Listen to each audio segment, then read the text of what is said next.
Hey everyone, so we're in the webinar today with assisted living centers. Before we get started, I just wanted to share that we're going to have a webinar again next week with the author Laura Huang on EDGE, Turning Adversity into Advantage. So if you're interested in that, be sure to let us know and we'll send you an invite after this.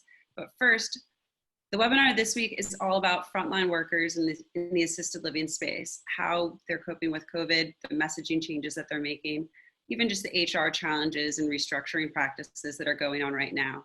So without further ado, I would love to pass it over to the panelists to introduce themselves, where you're based, and how your facility or service, in the case of we, is structured.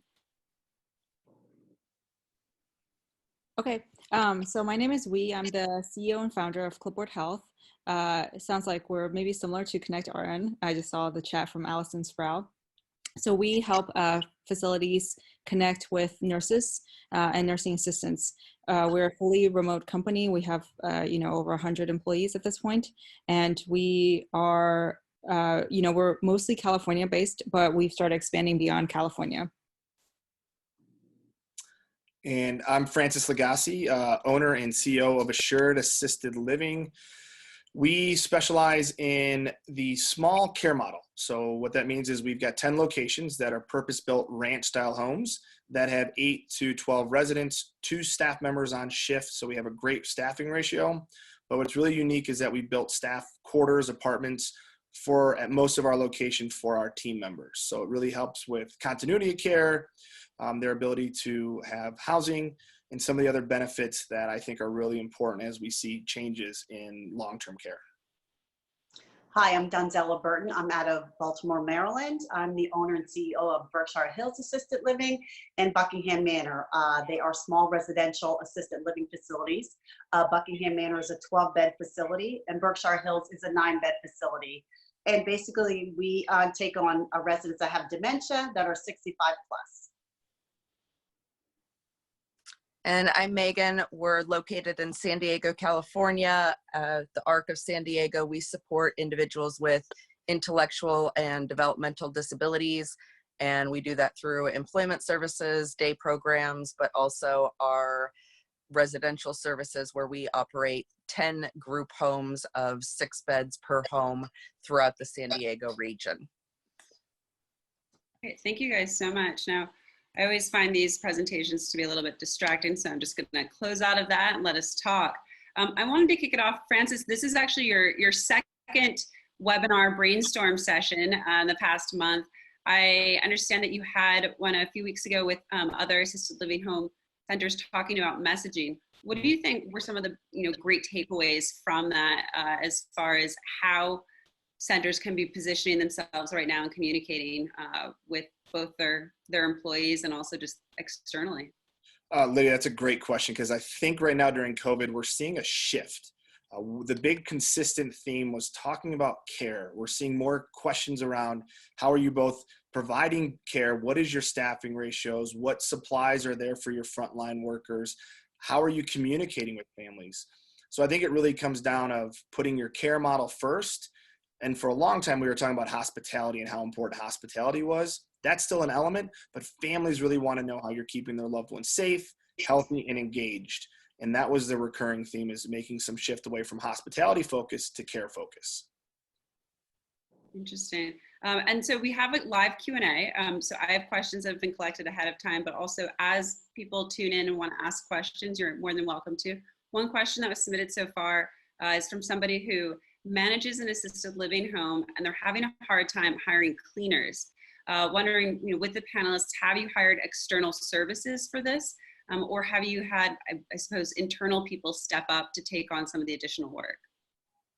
Well, basically, normally with my staff, their housekeeping duties are part of their pay. So I don't hire any outside housekeeping staff to come in. It's a part of the 12-hour shift that my staff work. So it's their responsibility to make sure that the house is upkept.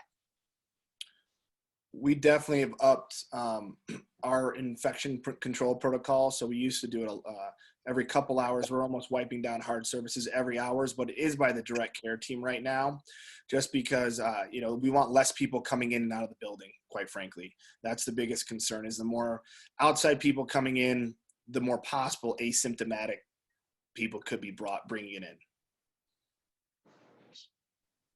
Interesting. And, I know right now with everything going on, you've stepped up even just the requirements for having residents come back after they've been at hospitals or coming into the space. Francis, how is that going? What are the sort of testing requirements that you're maintaining? We are maintaining where we're getting negative testing from almost all of our new residents. If they're coming from a skilled nursing or a hospital setting, we're really pushing for that two negative COVID testing. But still, the big thing that we want to keep tracking is knowing their symptoms. We really want to make sure we're tracking symptoms for 10 to 14 days, as well as getting those negative testing. Okay. Now, one sort of upside of COVID-19 is that they've relaxed a lot of the laws between states as far as letting nurses move between states and also what certificates you need in advance. I was wondering if you could speak to this, what you are seeing with the nurses that are serving various facilities, and what documents you need to collect. Yeah, so I know that that for certain states, they've relaxed the regulations, but they leave it effectively up to the facility to decide. So some of our facilities have relaxed requirements around, for example, physical tests, or it's okay that it's expired. Some are actually okay with even expired or no evidence of a TB test. We've had only a few that have been okay with having essentially the CNAs or nurses from another state. That's a lot more rare. They're more okay with expired licenses as long as it's still within state.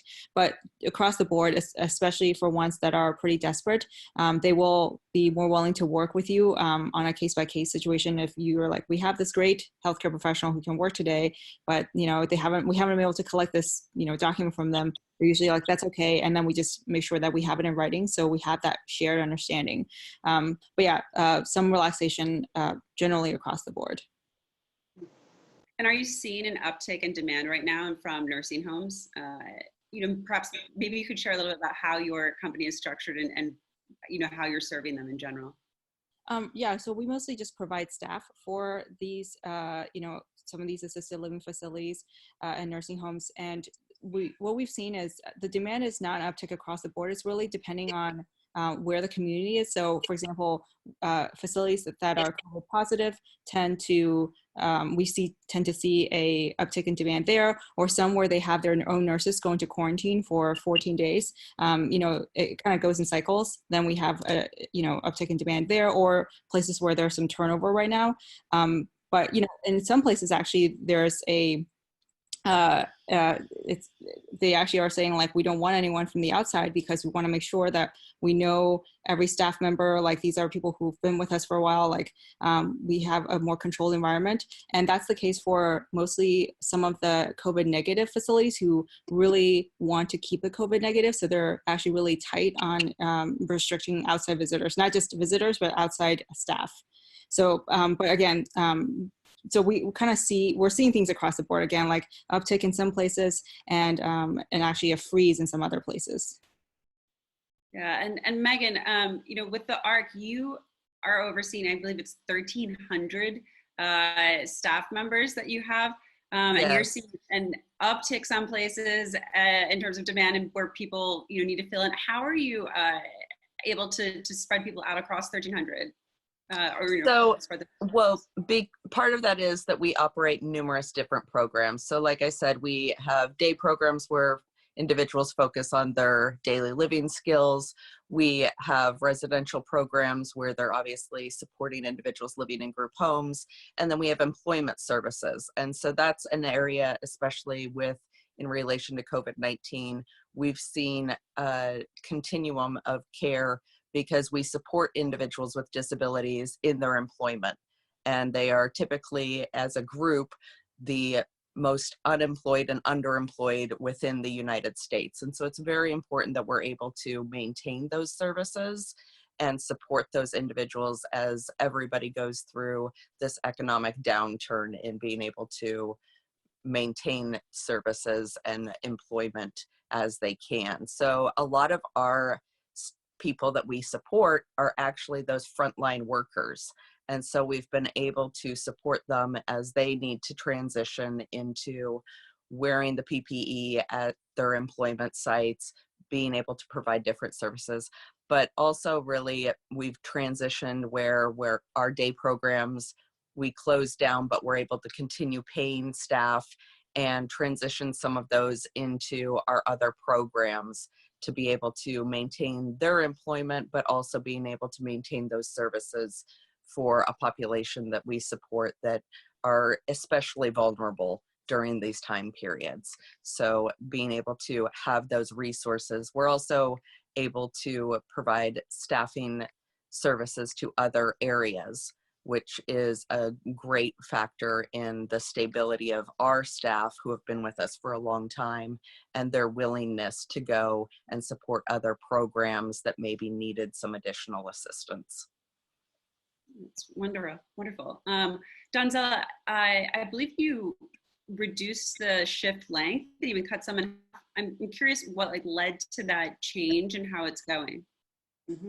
I did it for the month of April because I didn't want so much, I didn't want different staff coming in and out. So I figured if I cut down on the amount of people that were coming in and out, I would, you know, just make sure that my residents would remain safe.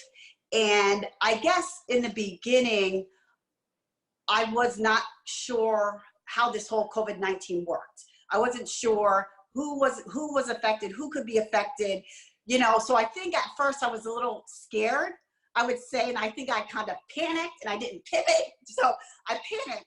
And so I said, you know what, staff, this is what I need to do at first, because I know I'm already down clients right now. I'm not bringing in anybody because I'm afraid, number one. And they kind of worked with me. So the month of May, I brought everyone back, and we're just kind of, you know, like Francis said that, you know, everybody's wearing their PPE. And so we kind of, you know, have a hold on it in regards to, you know, how this whole thing works. We're doing the daily temperatures, and, you know, in the morning and in the evening with our residents and with our staff. And we're also doing the vitals. And so the doctor also is still visiting our residents every couple of weeks just to make sure everything's intact. That's great. I know with the nurses that you have going into facilities that you're actually having the nurses sort of score the facilities that they go into. I'm curious, like, how the scores have changed since there's been a COVID breakout, and how important factors like staff to resident ratio is when the nurses are choosing where to work. So actually before we would see that staff to patient ratio matter a lot, but actually now that's sort of secondary to whether or not there are COVID patients to begin with. So I think that's actually sort of taking priority. Like, what they really want to know is, are there COVID patients, and therefore can I get paid more, you know, if I'm working with these you know, COVID positive facilities. So we're seeing more of that. In terms of any changes, I would say that it's been on the plus side, because what we're seeing is a lot of facilities are taking this super seriously. So I think in many ways, many facilities have stepped it up in terms of how they're organizing their facilities, keeping things clean and keeping things organized. So I think in terms of the ratings, we've seen an uptick in terms of just the quality of the facilities, because so many people have been like, okay, we know you used to be disorganized, but now we can't really afford to, because all these residents, you know, resident care is number one, and we want to make sure that everyone's staying healthy and safe. So that's been a pleasant surprise. It's great to hear. I know there have been a lot of other changes just since COVID broke out that the facilities have had to implement. You know, one of those is certainly just leveraging video a lot more. You know, Meghan, I believe you were one of the earlier adopters of making the switch to video. When did you make that switch, and how has it been going as far as moving your LMS over to video? Definitely. So our learning management system is focused primarily on the healthcare field, and they distributed the ability to use virtual training sessions in addition to the fact that it was already a web-based portal. So we've actually, in mid-March, midway through our new hire orientation, transferred all of our staff so that they were attending virtual orientation instead of coming in groups. And we've maintained that for the past couple of months, which has been a learning experience, not only for our presenters, of course, but also our new employees. And we highlight that you got to have a lot of grit in this time frame, right? The ability to have some agility in providing services, in handling whatever is going to come with you is important in this field to begin with. And this is something that we've transitioned significantly. Red Cross has also been very supportive in that they put together a blended learning style for CPR, which is an essential training for our staff. And so we are now having them do that portion online, and then they do a skills assessment that we are able to do in person in small batches. And so everybody's been really supportive, and I think that our willingness to try out these new things definitely speaks highly of our staff, but also speaks highly of the people who are wanting to move into this field. This is something that it requires a lot of heart in order to serve folks. And so the ability to transfer that into a skill set that they may not have initially is very important. But we also have transitioned all of our recruitment processes to be either Zoom or FaceTime interviews, and people have been very supportive of that as well. I think that our highlight of being willing to acknowledge that this is an ongoing issue and we're protecting our candidate safety, our participant safety, our existing staff safety, and that is our priority first and foremost. And then we're moving forward with the times. And we expect that we'll be using a lot of these as things happen in the future. We normally have about 20 staff in orientation. We're certainly not planning on having large groups clustering anytime soon in San Diego region. So that's something that we'll be continuing to use in the future as well. That's great to hear. Donzella, I know you've also been using FaceTime, but as a way for, I believe, residents to connect with their families. How is that going? And I mean, I'm struggling to get my grandmother to adopt FaceTime. So I'm curious, just how are the residents taking it? Well, you know, it's funny because I have a psychiatrist that oversees my facility as well. And he FaceTimes with my residents and they say, "What the heck is this? How are you seeing me?" You know, so it's funny and it's challenging, but it's funny. So normally I set up the FaceTime. I use my phone so I can kind of, maneuver with it, but it works. Yeah, maybe someday. I have two grandparents who are in their 90s, and both of them are just like, nah, it's not happening. Lydia, right. what we found is we have to have staff there doing it with them. Yeah, absolutely. If we just give them an iPad or a phone and say, "Here, call your loved one," it doesn't go well.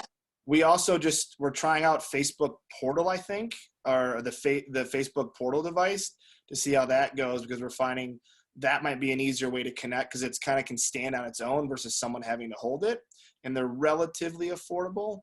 So we're playing around with that as another way for our residents. And Francis, you also use Serenity, I believe.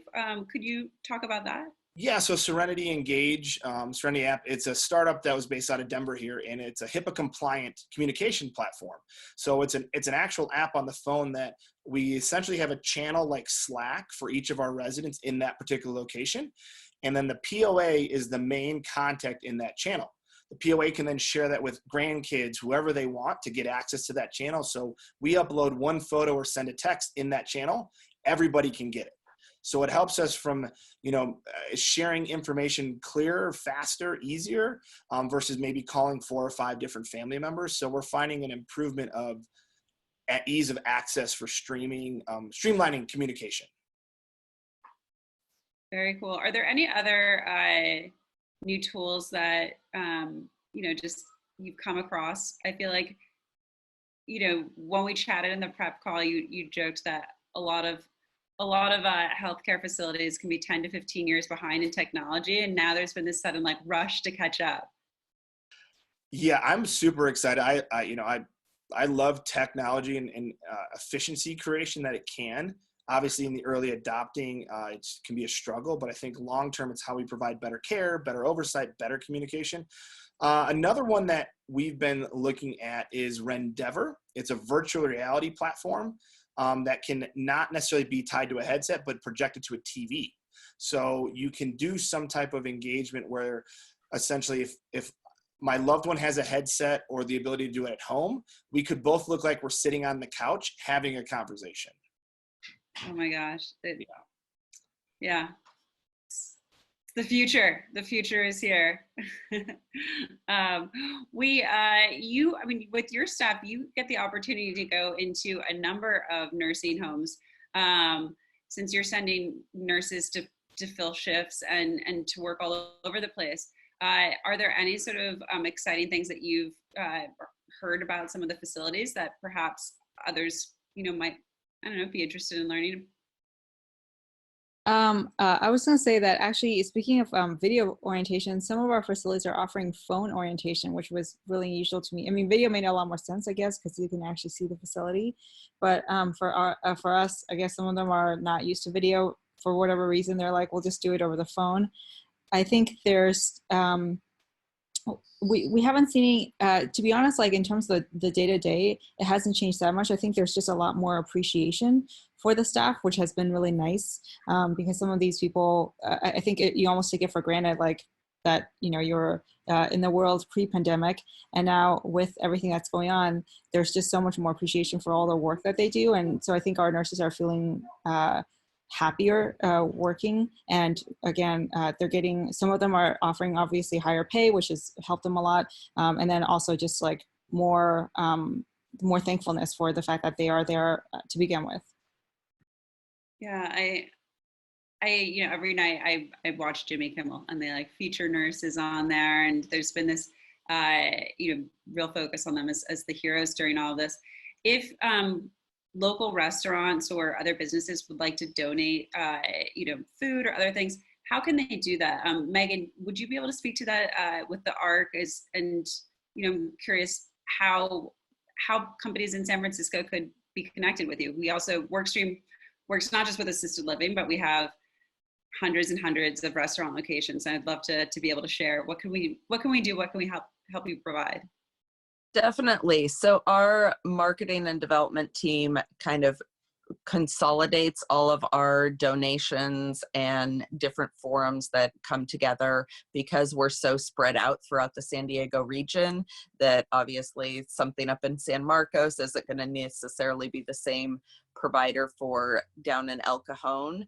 But really being able to identify that support is needed around these areas. And so for all the different, we're a nonprofit, right? So we're operating in a forum of, most of our funding comes from the state, and obviously the state of California is dealing with significant budget issues as well.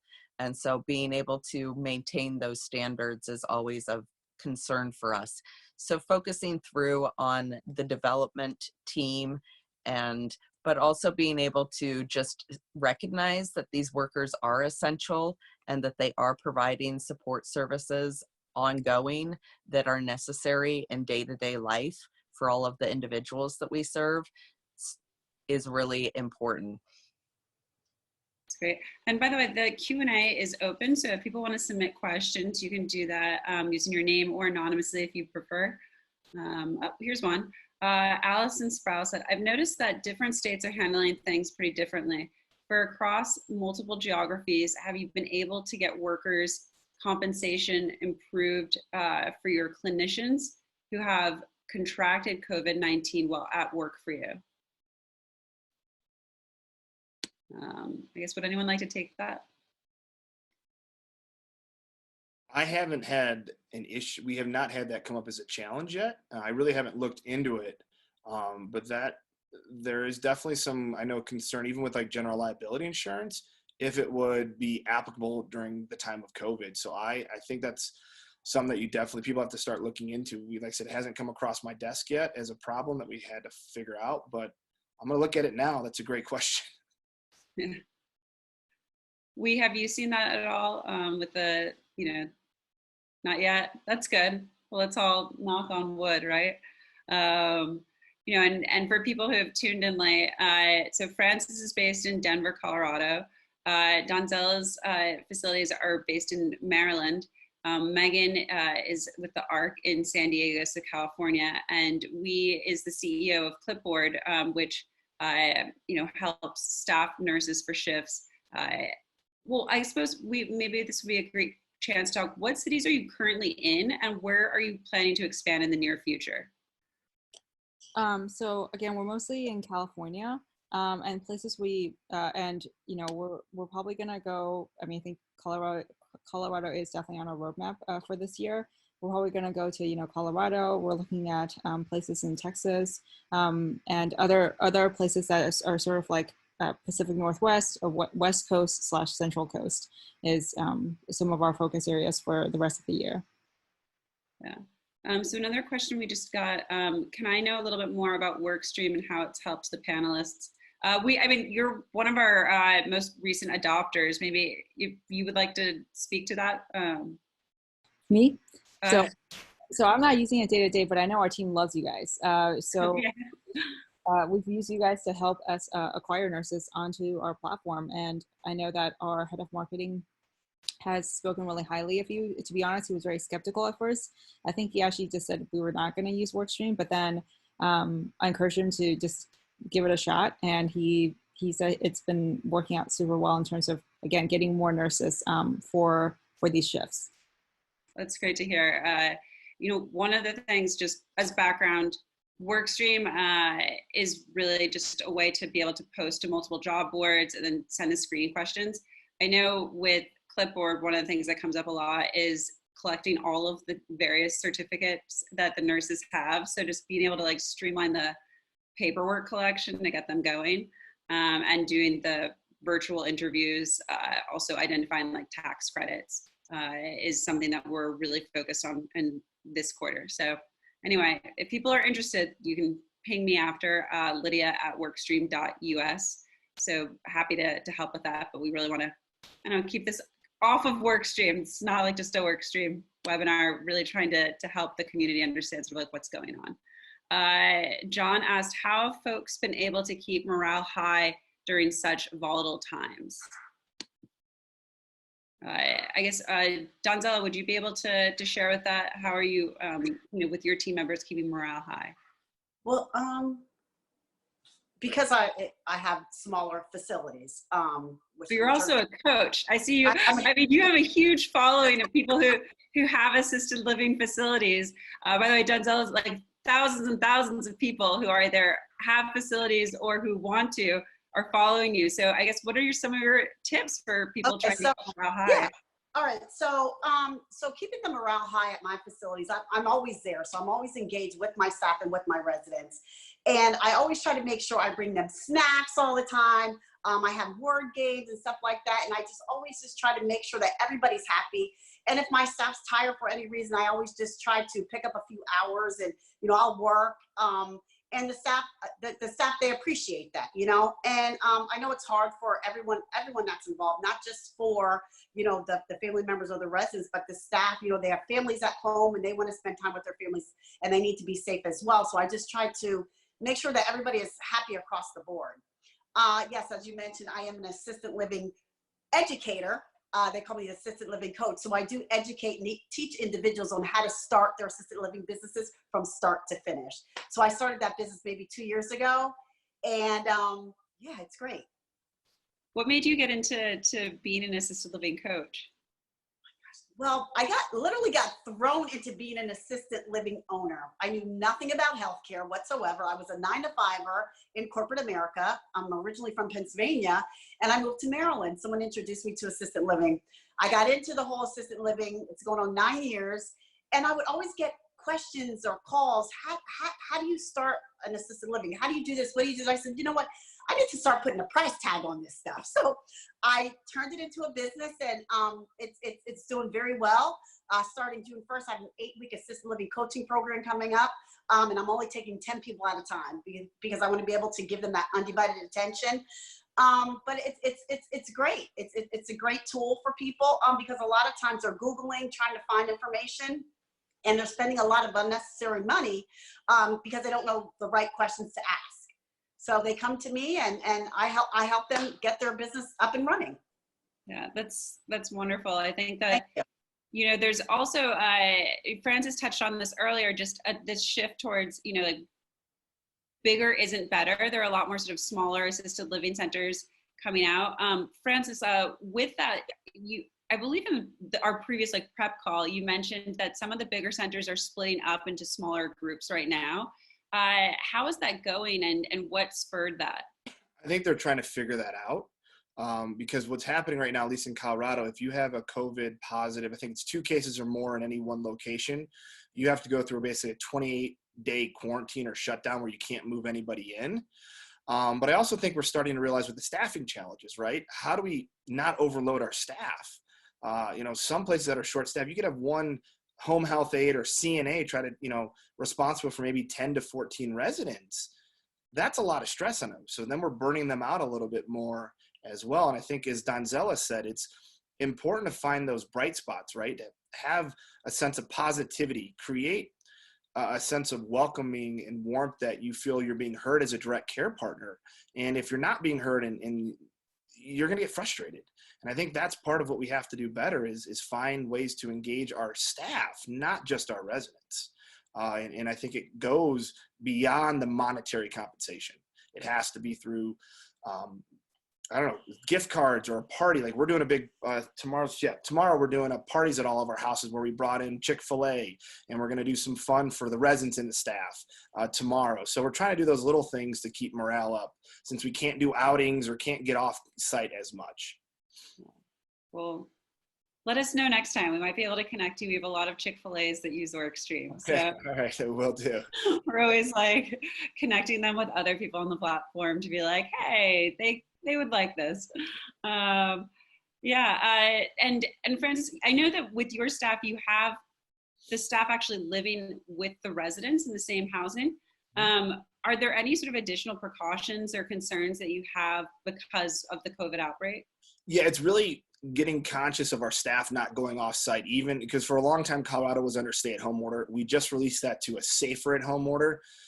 So it's being mindful of how much they're going off site as well too, trying to encourage them to do as many delivery food. You know, we're helping out as much as we can with getting food delivered on site as well.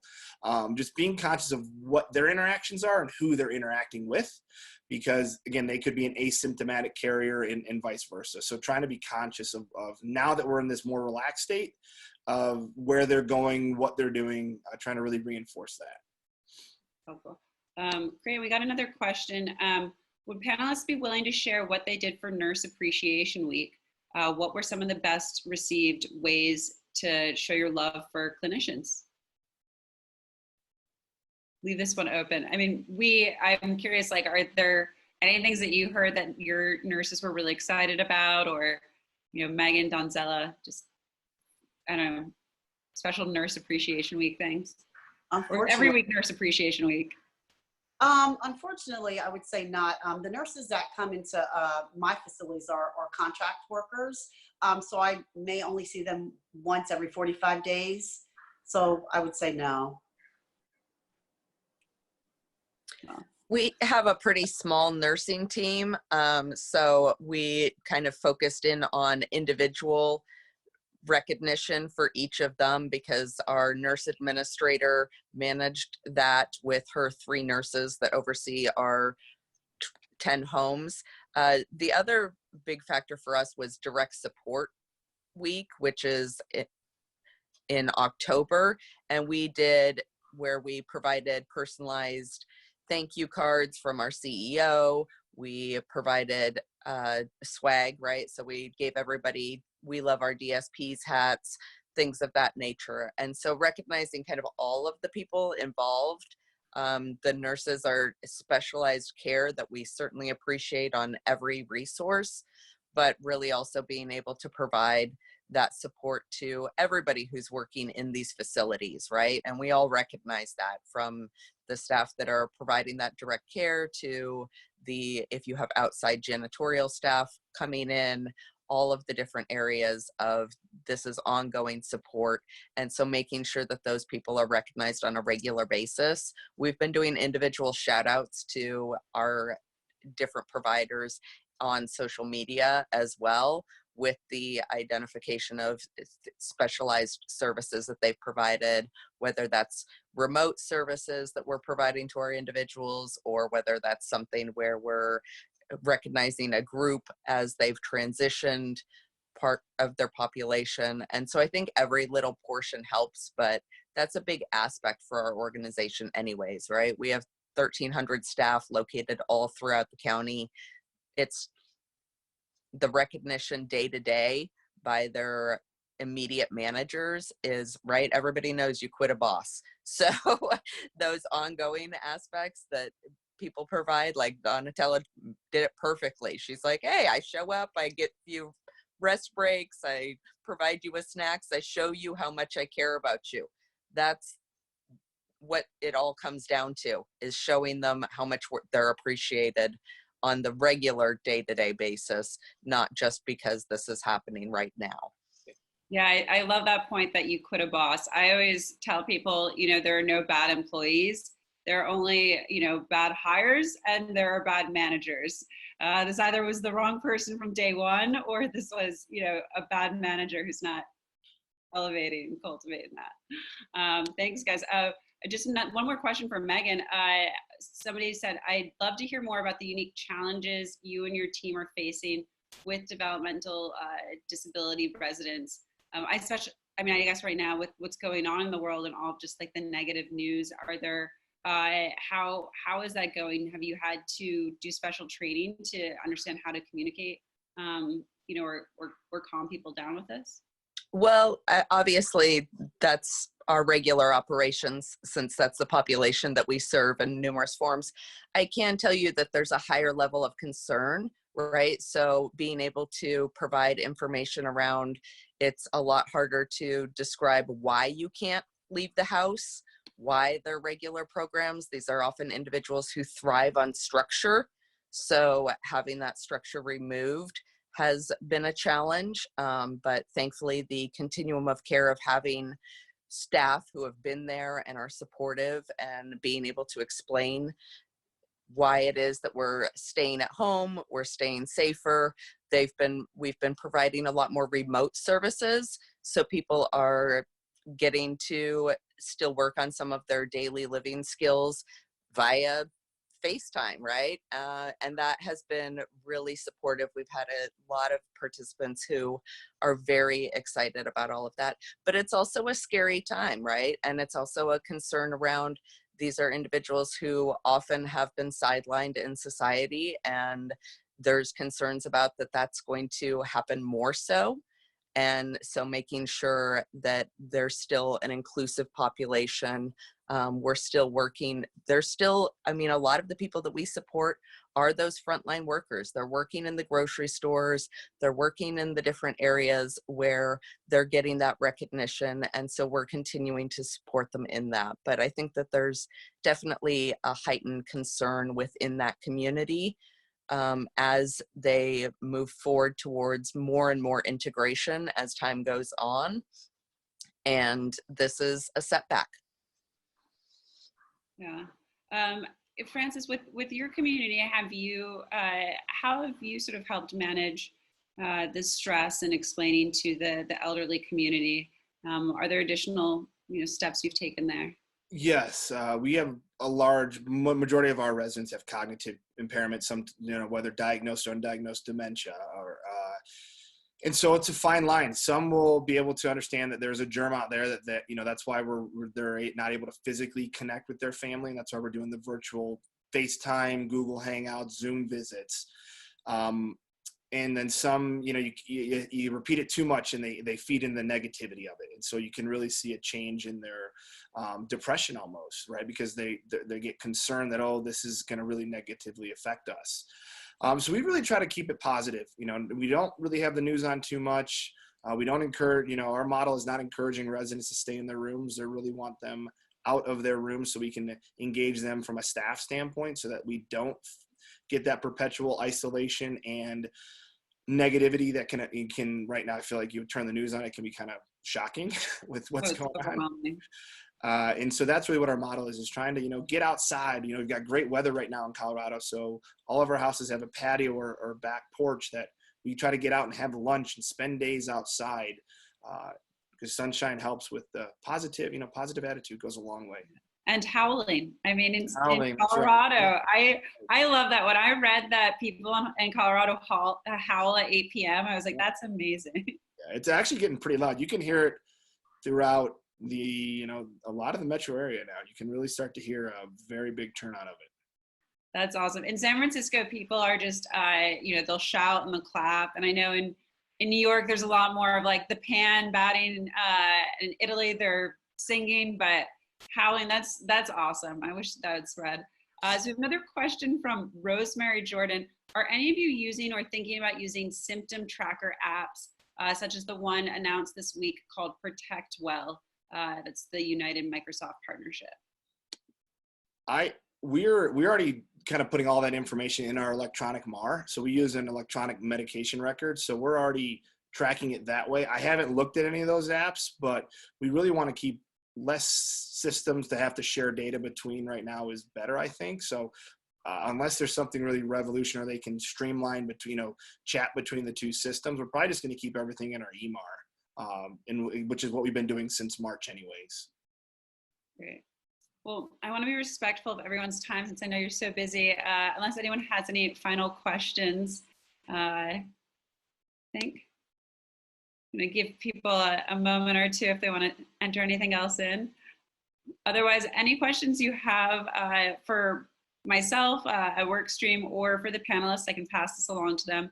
My email is lydia@workstream.us.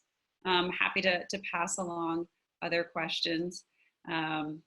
But yeah, this was really great having all of you. Like I said in the beginning, we'll be sending each of you a book, Edge, How to Turn Adversity into Advantage, which is our panelists for next week if you'd like to tune in again.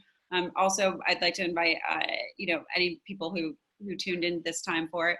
We'll be recording the webinar in case people missed any of it, transcribing. That will be up on the website on Monday.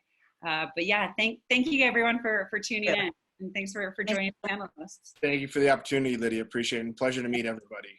Yeah, Thank you. Thanks, guys. Talk to you soon. Bye. All right, thank you. Bye-bye.